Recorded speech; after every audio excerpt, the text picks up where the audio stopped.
Mr. President, I rise to speak on two issues.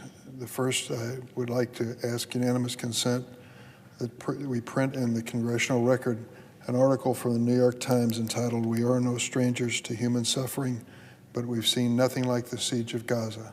Without objection. Thank you, Mr. President. This article is authored by some remarkable people. Michelle Nunn, President and Chief Executive of CARE. Tanya McKenna, Chief Executive of Mercy Corps. John Egeland, the Secretary General of the Norwegian Refugee Council. Abby Maxim, President and Chief Executive of Oxfam. And Mr. Jeremy Korndijk, President of Refugees International. And Ms. Saripto, President and Chief Executive of Save the Children USA. I'd like to take a minute to read two paragraphs from this essay, which I have just entered into the Congressional Record. And it reads as follows. As leaders of some of the world's largest global humanitarian organizations, we've seen nothing like the siege of Gaza. In the more than 2 months since the horrifying attack on Israel that killed more than 1,200 people and resulted in 240 abductions, about 18,000, including more than 7,500 children, have been killed, according to the Gazan Health Ministry. More children have been reported killed in this conflict than in all major global conflicts combined last year. The atrocities committed by Hamas on October 7th were unconscionable and depraved, and the taking and holding of hostages is abhorrent. The calls for their release are urgent and justified, but the right to self-defense does not and cannot require unleashing this humanitarian nightmare on millions of civilians. It is not a path to accountability, healing, or peace. In no other war can we think of in this century have civilians been so trapped without any avenue or option to escape or to save themselves and their children. I think this essay is worthy of all of my colleagues and for the public to read it. I hope they saw it initially in the New York Times and will read it now. Now I ask consent to go to a separate, unrelated topic. Without objection. Mr. President, 5 years ago, Congress came together to pass the First Step Act, the most important criminal justice reform legislation in a generation. I'm happy to come to the floor today with my colleague and friend, Senator Booker of New Jersey, and celebrate this momentous anniversary. The First Step Act passed the House and Senate by overwhelming bipartisan majorities and was supported by a broad coalition from across the political spectrum, including former President Donald Trump, who signed it into law. I was proud to champion this landmark legislation with the help of Senators Booker, Grassley, and Lee. It took months of bipartisan negotiation and painful compromise, but the net result was a historic victory that significantly improved our system of justice. I'm thankful for the tireless efforts of many dedicated advocates who never gave up hope that this law could be passed. It was a dramatic change to finally acknowledge that just being tough in the so-called war on drugs, it was not enough. I often think back to my early days in the House of Representatives during the 1980s, when the crack epidemic was devastating America. I vividly remember in 1986 when the nation reeled from the news that a Maryland basketball player named Len Bias had died from a heart attack induced by cocaine. All of the evidence points to it having been powder cocaine. Somehow his death nevertheless became a public symbol of the crack epidemic. Members of Congress were desperate to do something to stop the despair caused by drugs in our communities and to punish the dealers who were trafficking this new, highly addictive product. So we passed legislation, the Anti-Drug Abuse Act, that established mandatory minimum sentences for distribution of specific quantities of drugs. We thought we would clearly deter people from selling drugs by imposing tougher sentences for larger quantities. The law imposed much tougher sentences for crack cocaine offense than for powder cocaine offenses. An individual would receive a minimum 5-year federal prison sentence for selling 5 grams of crack, the same sentence provided for selling 500 grams of powder cocaine. At the time, we believed this 100-to-1 hit between sentences for crack and powder cocaine was the right thing to do. We were so frightened by the impact that crack was having in America. But it became clear over the next 30 years that we were terribly, terribly wrong.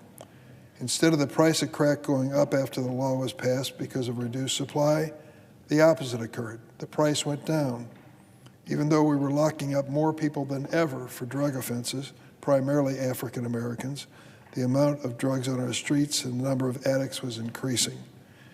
Years after the law passed, I met a young African American from Alton, Illinois, who told me the story of his sister, Eugenia Jennings, also from Alton. As a child, she was abandoned and seriously abused. At the age of 15, she started using crack to dull the pain of her life. At the age of 23, Eugenia was convicted for trading a small amount of crack cocaine for clothing for her small children. She was sentenced to 22 years in a federal prison. 22 years. She was a model prisoner while serving her sentence. While in prison, she developed leukemia. I went to visit her in Greenville, Illinois at the Federal Correctional Center. I'll never forget the moment when I walked into the room and she was seated at the table. Then she had been in prison for over 10 years. She talked about how nice it was that she was in Greenville, close enough to Alton, Illinois, that her children could visit. But she was afraid because her cancer was taking her to a prison hospital in Texas, and she wouldn't be able to see her children. She said to me something I'll never forget. She said, "I don't know how much longer I'm going to live, Senator, but I promise you this, if you can find some way to get me out of prison to be with my girls, I'll never do anything wrong again in my life." So I wrote a personal note, handwritten, to President Barack Obama, asking him to commute Eugenia's sentence. He did, just in time for her to see her eldest daughter graduate from high school. It was the thrill of her life. Sadly, Eugenia died less than 2 years later. Her story was tragic in so many ways, but it inspired me to keep working to pass legislation to help other individuals who had been unjustly sentenced by our overly punitive laws. It became my personal mission to correct these errors and fix a policy that was doing far more harm than good. We took a big step in that direction in 2010 when President Obama signed into law a bill I authored, the Fair Sentencing Act. We reduced the 100-to-1 crack powder cocaine disparity to 18-to-1. But Fair Sentencing Act was not retroactive, meaning that people were still serving long, disparate sentences on crack cases after the law was passed. The First Step Act finally brought them relief, allowing them to be resentenced under the 18-to-1 ratio.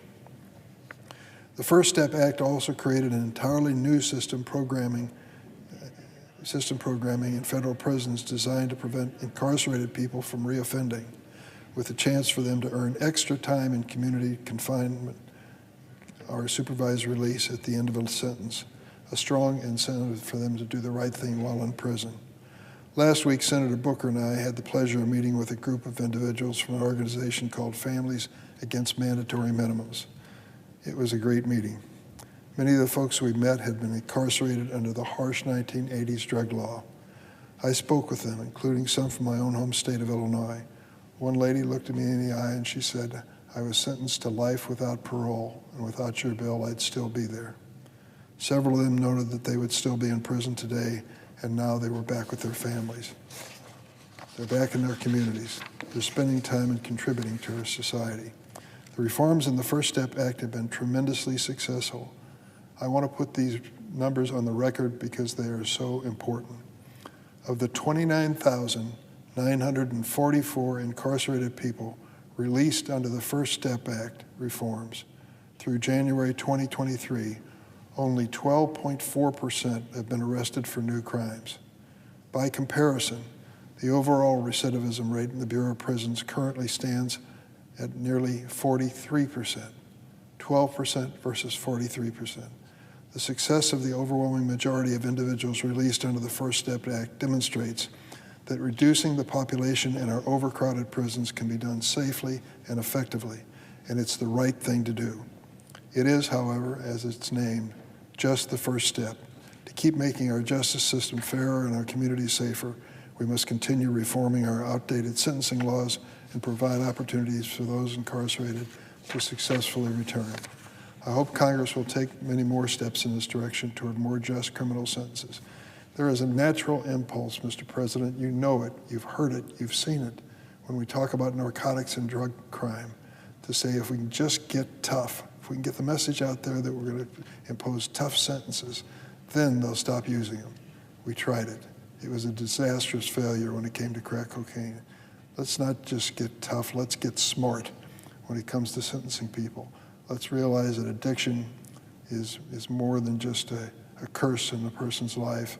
It is a medical situation that can be resolved many times, and we can do it if we work conscientiously and make America safer. I hope that Congress takes steps in that direction for more just criminal sentences and wiser responses to the crisis of substance abuse in America. And now I'm going to turn the floor over to a man who has become a close friend and ally in this effort. When he first came to Congress, Cory Booker may have been new to the federal level of this issue, but he certainly had ample experience when it came to state and local enforcement of drug laws because of the fact that he was a mayor of the city of Newark, New Jersey, which he reminds us of frequently, as he should. He has lived this issue personally in his home and in his community. He's seen the devastation it can cause. He has the same hope that I do, that rather than just say no, that these individuals will be given a chance to find a new way in life to overcome their addiction and become contributing members across America. I yield the floor to Senator Booker. Mr. President. Senator from New Jersey. I am pretty excited. In fact, let's just say this is this is the season of joy, and I feel such joy today. The gentleman that just spoke, the senator from Illinois, the chairman of the Judiciary Committee, he is a man of heroic action. And what we are marking today, this anniversary, is in so much due to his work, steadfast leadership on these issues years before I came here. We're celebrating this moment of joy and a moment of deep, profound gratitude, and I want to give Senator Durbin my deep thanks, and I also want to thank my colleagues on the other side of the aisle. I want to thank Chuck Grassley. I want to thank Mike Lee. I want to thank all of their staffs who worked so hard for this moment. This was truly a bipartisan effort and one of the best experiences I've had as a United States Senator. In addition to that, we worked with the President's staff and his team to get to that bill and that moment. We had activists across the political spectrum, from people like Mark Holden, who worked for Koch Industries, to all the way to folks like Jessica Jackson and Van Jones. We had not only activists, but people who were directly impacted, advocating, organizations, nonprofits, trying to bring justice to the justice system. And it was a product. This bill was a product of compromise and shows what's possible in this institution when both sides come together on common ground. It was a recognition that had been growing that the criminal justice system needed reform and was devastating our nation's highest ideals and principles. We are a nation of liberty and justice for all. Think about the backdrop to this. Think about all of the facts that were happening leading into this incredible accomplishment 5 years ago. Our federal prison system since 1980 had exploded by 800%. The United States of America, which professes freedom as its fundamental ideal, had more people incarcerated than any other nation on the planet Earth. 1 in 4 incarcerated people on our planet, in the world, were here in the United States of America. We had a system that was not based on justice or restorative justice, but based on retribution and, in many ways, cruelty. We became captive of impulses of fear rather than the wisdom for healing and growth and security. I was stunned when I first saw that data point that about 1/3 of the adult Americans in our country, adults, had a criminal record. Think about the criminalization. Think about that. Over 5 million children in our country had a parent that was actually in jail or prison during their childhood. This overreaction to the war on drugs that it was not a war on drugs, but a war on people, and disproportionately impacted certain people and not others. The African American community is a great example. Because of this over-incarceration, there were more black folks in our country under criminal supervision, more black men under criminal supervision than were enslaved in 1850. This is an affront to our ideals of liberty and justice. And other countries we malign for imprisoning journalists, for imprisoning politicians, imprisoning people that dare to protest the state. But our country, who do we imprison? The poor, the mentally ill, the addicted, survivors of abuse and sexual assault, black and brown folks who way over index in our prisons and jails. Any visit to an American jail can see in so many ways the failings of our system. Instead of offering people help with substance abuse or mental illness, we were wasting billions of dollars, tearing families apart, destroying communities, and ultimately making communities less safe. Investing billions of dollars in warehousing people, not in roads, not in bridges, but incarcerating human beings. In fact, between 1990 and 2005, a new prison or jail opened in our country every 10 days. Think about that for a second. Our national treasure was being used not for education, not for research, not for roads, bridges, technology, but to warehouse human beings.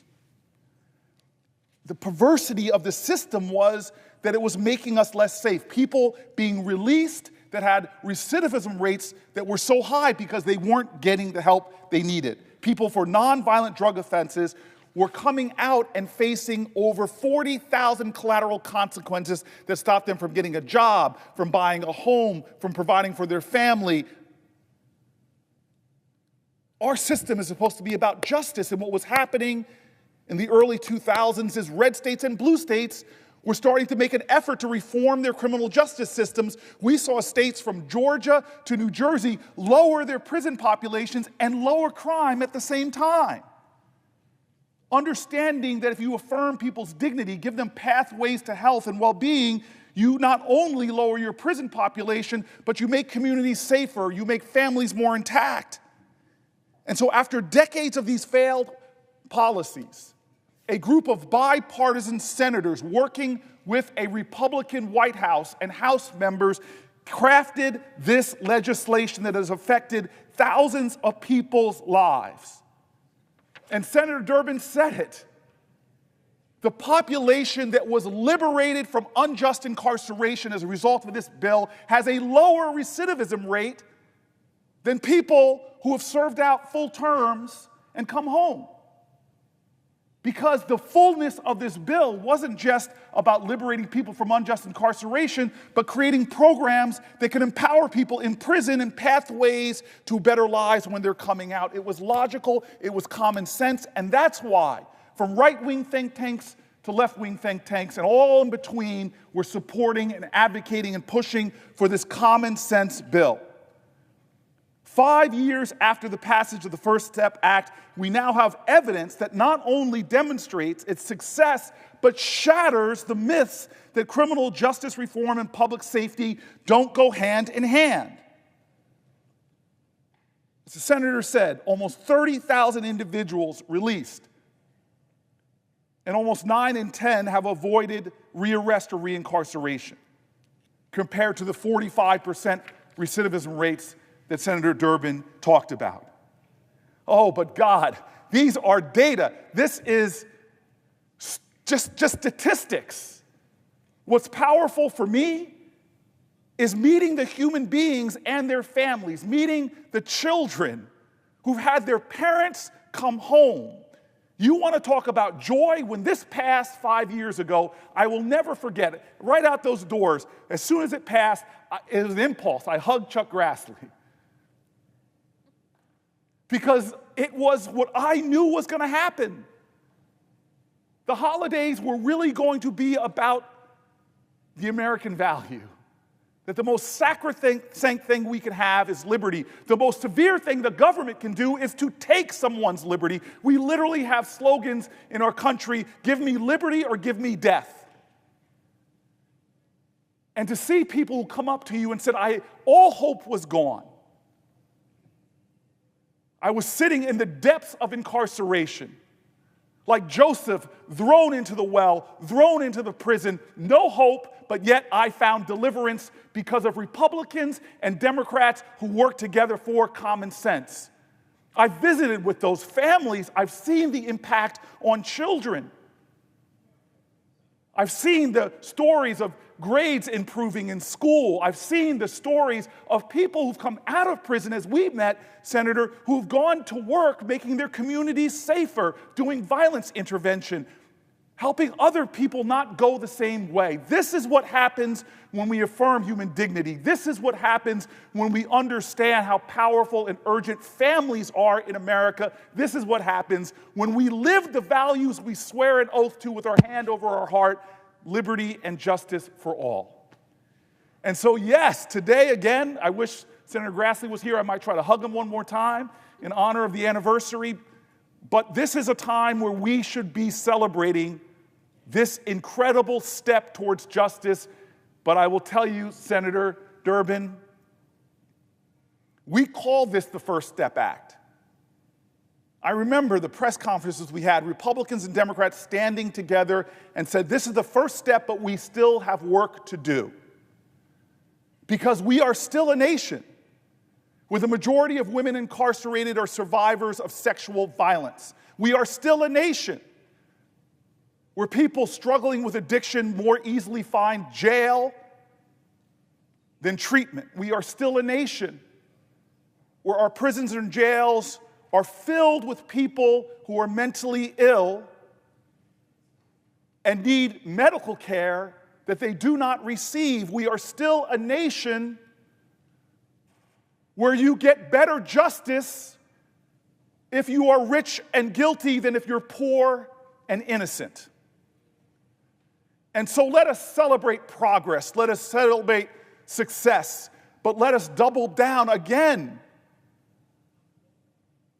on making our nation real for everyone, because if you want to judge a nation, don't just look at their size of their military, the height of their towers. Go to the dark places, go to the shadows. On this holiday season, celebrating a man who focused on the least of these. As it says in Matthew 25, did you visit me in prison? If you go there, you see the unfinished business. If you celebrate this season, remember those who are in solitary confinement. Remember those who are suffering unjustly. Remember those most in need of our empathy, our grace, of our love. The First Step Act was the height of my experiences as a senator.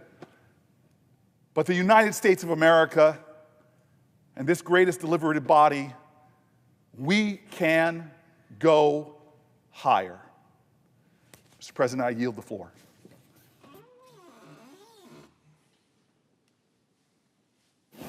Mr. President, Senator from the Majority Whip. I want to thank my colleague. He is outstanding as a senator and extraordinary as a public speaker. I thank you very much for really driving the message home. I'm sure you join me in adding our congratulations and thanks to dutiful staff members who worked without any kind of reluctance, months and years to get this project done. I want to name two of them. There are others I could. Joe Zogby, who is my chief of staff in the Senate Judiciary Committee, and Dan Swanson, who is no longer serving with me, but those two did an exceptional job on this issue and showed the kind of patience that was absolutely essential for success.